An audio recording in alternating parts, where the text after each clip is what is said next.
My name is Anthony Walsh, and this is the story of what God has done in my life. Could you hear my prayer through the clouds overhead? We trapped in the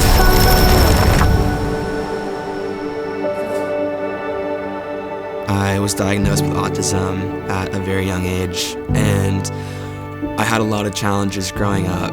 School was one of the hardest things. Also, just being social in general was really hard. I had a lot of sensory issues. I had a lot of noise issues.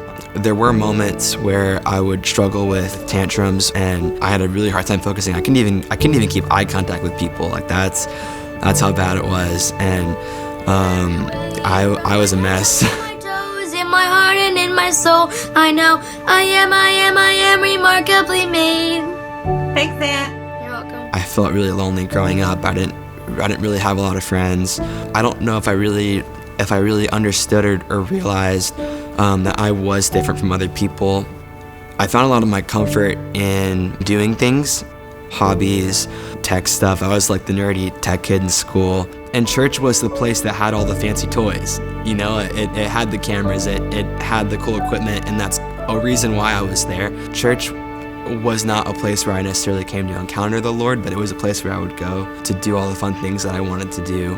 I knew who God was, but I didn't really have a relationship with Him at that time.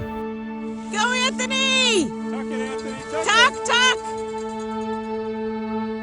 Between junior and senior year, something happened in my life, and it's kind of unexplainable.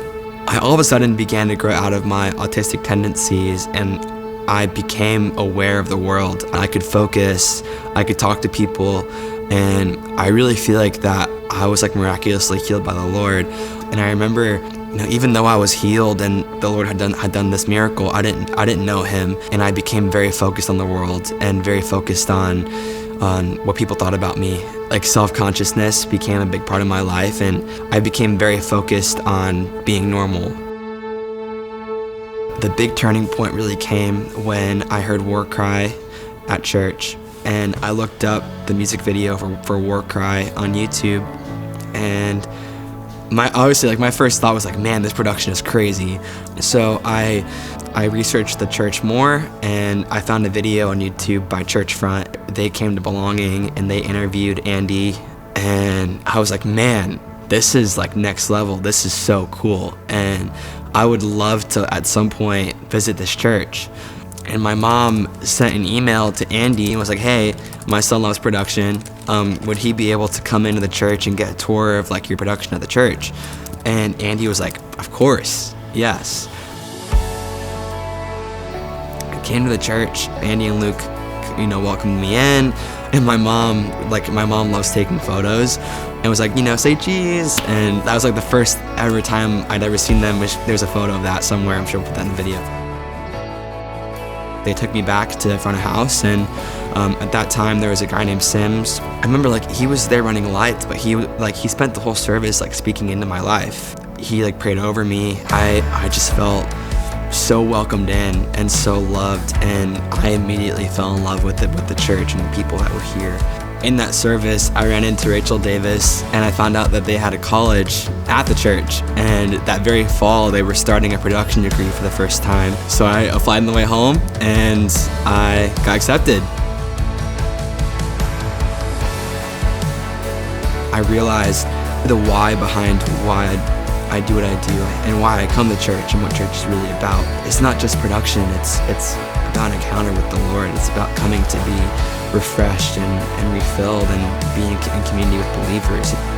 It's such a fertile ground for someone like me that is eager to learn and grow in a safe environment. Luke was so willing to teach me and to bear with all my questions, and I really spent a lot of my free time at the church just with him, learning from him. I would come in early on Tuesdays and watch him program a song for church, and even on Wednesdays he would take time out of his day to teach me stuff on the console, getting to serve at the recording night and learning how to wrap cables for the first time at conference the first year, which was a disaster, but him and Andy are testament as to why I'm where I am right now.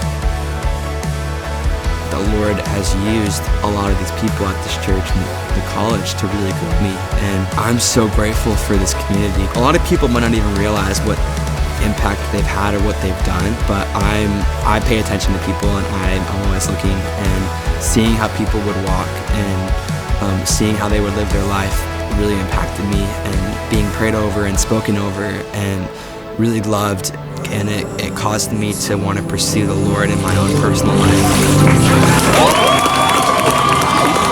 I feel like I've kind of gone full circle. I used to need a lot of help, and then all of a sudden I went into this season where I wanted to do everything on my own, and now I'm back to realizing, wait, no, I need God to be in control. He's given me freedom and independence with how I live my life, but I'm actually choosing to use that freedom to pursue Him, and in that, like, giving Him control, like, God, like, I'm struggling today, I'm feeling overwhelmed, but I trust you, and I give it to you, and I release my own way, and I let you have it, and whatever you want to do in that, it's yours.